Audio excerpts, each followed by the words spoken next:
Crank It Up, Turn It Down. This is a segment where we like to kind of warm up a little bit and get to know you as a drummer. Okay. These are controversial drum habits. By all means, this is your opinion. There's no wrong or right answer, but I'm going to have to ask you to back up whatever you say. So keep that in mind. Keep that in mind. I love it. So, first and foremost, I'll go through 2 or 3 of these here, depending on the timing here. So, all right, guys. Crank it up, turn it down, splash cymbals.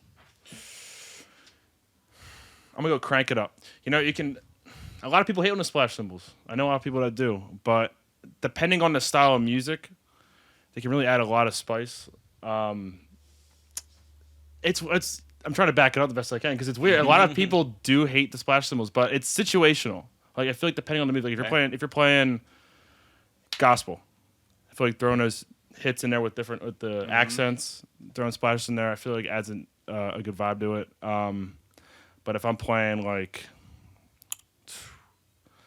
R&B, I feel like splash isn't really appropriate for that. So I guess it depends on the style, but overall, I would say cranking it up.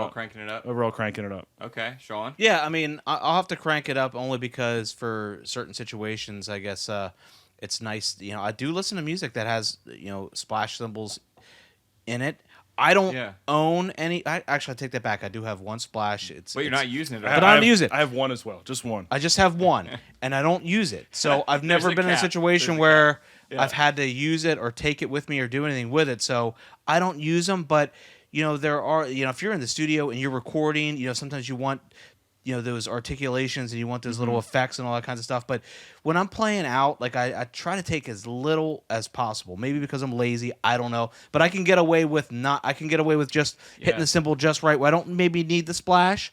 But so I'm going to still crank it up because they can be tasteful and a lot of drummers use them, and I think that they're great for different applications.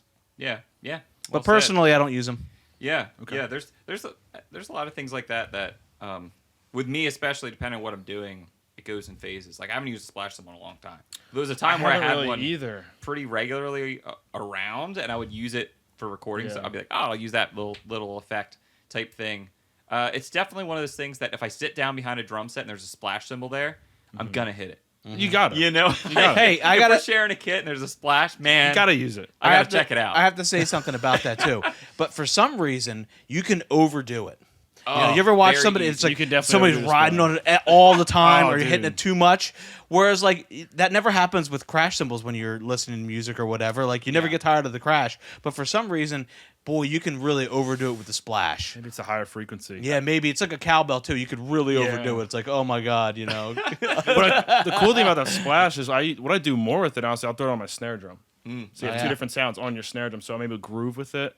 Yeah, and also like on my snare drum, and also play the other half of my snare drum with my left hand. Yeah, and I find that a different way to use it. And I honestly, I do that more than actually just set it up on a stand and play the splash cymbal. Yeah. I'm gonna crank it up too. I'll crank up splashes. I used them a lot more. There was a time where I'd play with like more acoustic-y type setups. Sometimes I take out like a little cajon kit, using that as a kick drum, like that style thing, and I would feel I'm not bringing a 19-inch crash out to that gig. You know what I mean? Like I'm already down to a hi-hat stand and a snare stand. Like I'll just boom off a little splash just for a little spice, like you're saying.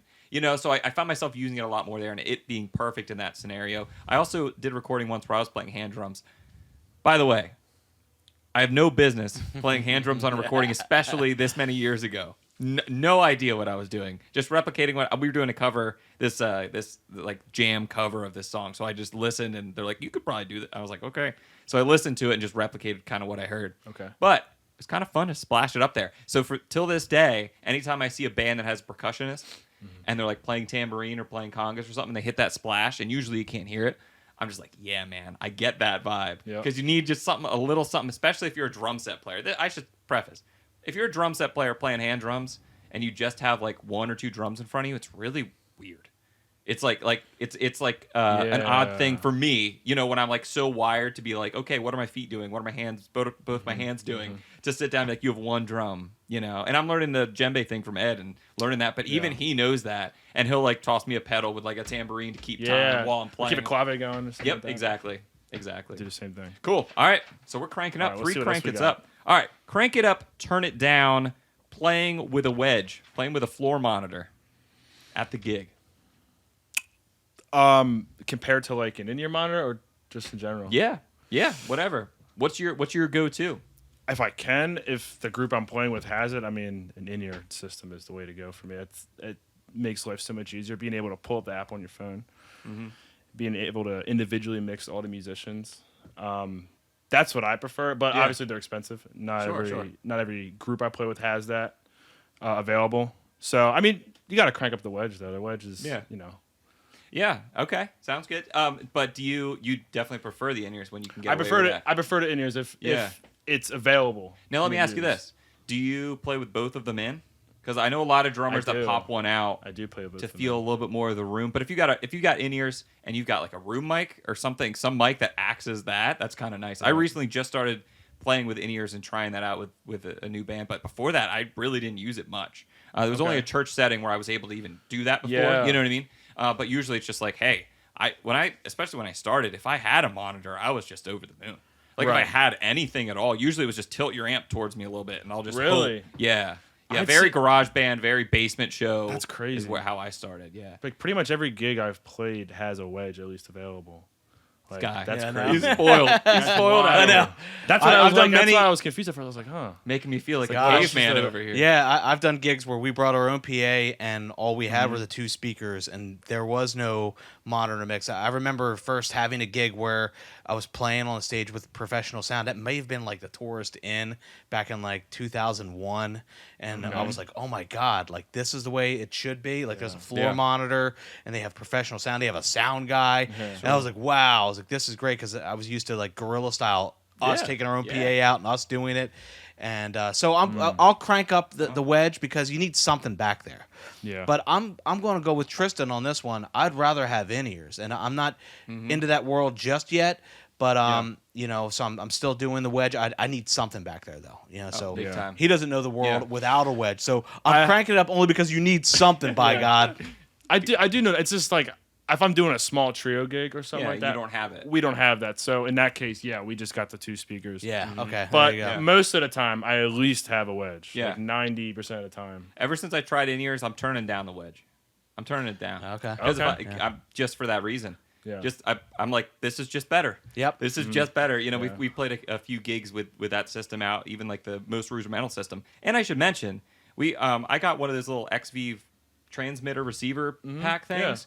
And it's like a couple $100. It's like $200 for your own. So it's no longer, when I pictured in-ears up until very recently, I was like, you need to have the highest end like rack unit with a whole bunch of transmitters, receivers, like $600 a person, but like, we're not playing stadium shows. Like maybe you are. I'm not playing stadium shows. Okay, not playing stadium. You know shows. what I mean? But like, it's like most of the time, it's just like, oh, could you plug this in the board? It's like bam, and you have your own mix. And it's easy to adjust, even if it's just the sound guy doing a mix for you. Whatever, just put a little guitar in there, put a little vocal, whatever. It's just so nice being able to actually hear vocals. And we talked about the system that you have, and you showed it to me. And then immediately that night when I went to band practice, I noticed my singer who wears in-ear monitors has the same set. I sent you that picture, and I'm definitely going to get on board with that because I'm a firm believer of it now. Yeah, I just thought it was so unreachable because it was for so many years, but technology doesn't ever stop, so there's always that. And that said, like when we go out, I don't know if we're gonna use that, but a couple $100 for me to have that option wherever I go is like awesome. And I don't know if did we move up the ladder or did that move down the ladder for us? I don't know. I don't understand. We stayed the same. We stayed the same. We didn't move up. It just moved down. It came down to us at our level. Okay, finally, something we can obtain. These bums. Yeah, let them have it. Get a couple $100 out of them, right? Yeah. All right. Last one here. Crank it up, turn it down, double drumming. 2 drummers at a jammer gig at the same time. I'm turning that down. 90% of the time, turn that down.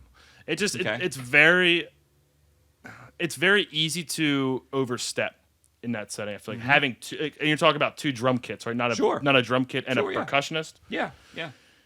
2 drum kits is most of the time I'm turning it down. Like it's very easy to be, playing the same groove and like filling over each other. I feel like if you have it really dialed in where someone's just grooving and then the other drummer's maybe just adding accents here and there, Yeah, and just kind of embellishing the playing. and kind of acting like the one, or kind of acting like the other drummers, fifth, sixth, seventh, eighth limb, as opposed to trying to do the same exact thing. Right.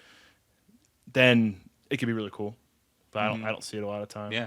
Turn it down. But I've Sean? seen it before. Yeah, I'm going to turn it down too. I think it just becomes a little bit of a mess. Now, there are certain cases where, and I'm going to bring up one, which you said is it kind of defeats the purpose of having two drums, but two drummers, I should say. That is the band The Melvins did this with two drummers, and they played the exact same thing. So it was one band the drummer for Big Business, and of course you have Dale Crover from the Melvins, and the guy from Big Business was left-handed. So they went on tour, they had an album together and everything, and they played, it was like a mirror image, and I thought that was pretty rad. But they were playing the same thing, so the first time I saw it or heard it, I was like, this is kind of dumb, because they're playing the same thing. Yeah. But actually, when you really see it, it's kind of filling, and it's kind of neat, and it's like they're on freaking point, man. Yeah. They're playing the same exact thing, mirror images of each other, really super rad. And if you're locked in, if you're locked in, and it just elevates energy, then that's a very different thing than if you're just like both happen to be playing the song and you can tell you play it differently. You know what I mean? And like you said, like filling over each other is a great way of I've seen that so many times. Yeah. Like people try to do the double drummer thing. the double drummer thing. Yeah. Because it feels like they're trying to one up each other too. It's like now you're trying to do your chops and everything. Watch it. Oh, you did this chop, and 'cause you fall into that routine. That's kind of trading. That's kind of dumb. Trading chops. It's like now all of a sudden it's not about the two drummers. It should be about the music and everything else going along with it. That's not even musical. So it's not musical. Yeah. All right. I'm cranking it up. That's right. I'm cranking it up. That's only because of the band. For a couple reasons. The Grateful Dead. Actually, funny you bring that up. No, there's a couple things. Okay. No. But listen. I'm not against Deadheads or Grateful Dead or anything like that. But I will mention a couple things, couple names. One, Levon Helm's the man from the band, and like when he does double drum things, it's freaking awesome. He also happens to be like the most grooviest drummer ever, and usually they're interplaying. And I would love to do that sometime. If you hear me out there, and you like the music of the band and Mr. Levon Helm, and you want to do a double drummer thing, actually, Josh. I should call Josh and be like, let's do it. He would be on point. Yeah, he's the man. Anyway, so I did get there. I saw, not Grateful Dead, of course, but a few years ago, I went to a Dead and Company show when they were touring with John Mayer, that whole thing. Actually, I think that's done now. I think it's over. Done too. I remember them announcing it was over, but then COVID screwed things up. Maybe I don't know. Anyway, I went to see a Dead and Company show in Camden, just across the river, and first of all, I should preface, it got rained out and the entire city flooded, right? So I saw half. This is me speaking from experience. This is me giving the whole picture before I bust the chops of Deadheads everywhere. I saw half of a Dead and Company show, which is not Grateful Dead. It's not a full show. They didn't get to Drums in Space yet, but they had the double drummer thing going on, which they've done for years, forever, right?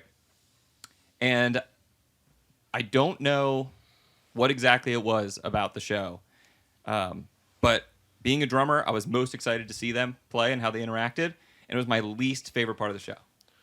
I agree with you, and I've seen them too, and I agree. And I'm in the same boat. Like I can't explain it. Yeah, there's just what is it, like underwhelming or what? And there's also it's also a little unfair just because they're surrounded by great musicians as well, and in like a jam band type scenario, if you're the locomotive that just keeps the truck moving, where everyone kind of sails over top of it, sometimes that can I find that a lot with like blues playing or something like that. Like I could watch, depending on who it is, of course, I could watch a drummer play a whole gig and it's a blues show, and still not know how, like, still not have a big impression of that drummer because they just shuffled the whole time or whatever, and they made it feel good and like they jammed or whatever, but like really I don't have a sense of like, wow, that's a badass drummer, or that guy stinks, or whatever. You know what I mean? You know what I mean? But I think that there's a different, maybe this is just me, pontificating. Maybe that's why, is because of that genre and that kind of, that show wasn't really highlighting them. But bass player, incredible. I was watching the bass the entire time. Bass and John Mayer. Wow. Yeah, it was just it was crazy. It was crazy. But yeah, all that said, double drumming, I'm cranking it up. Okay. One more note on that. I think it's so much fun after hours jumping in a studio and jamming with Sean or something. Yeah. Like, that is fun. If That's we're a just different jamming, kind. if That's you're a just different kind. jamming, Yeah. oh yeah. No problem with that at all. That's really cool. I love getting ideas from It's different so drummers, fun. and someone starts something up, you try to do something like that. You just trying to get some free lessons from Tristan over here?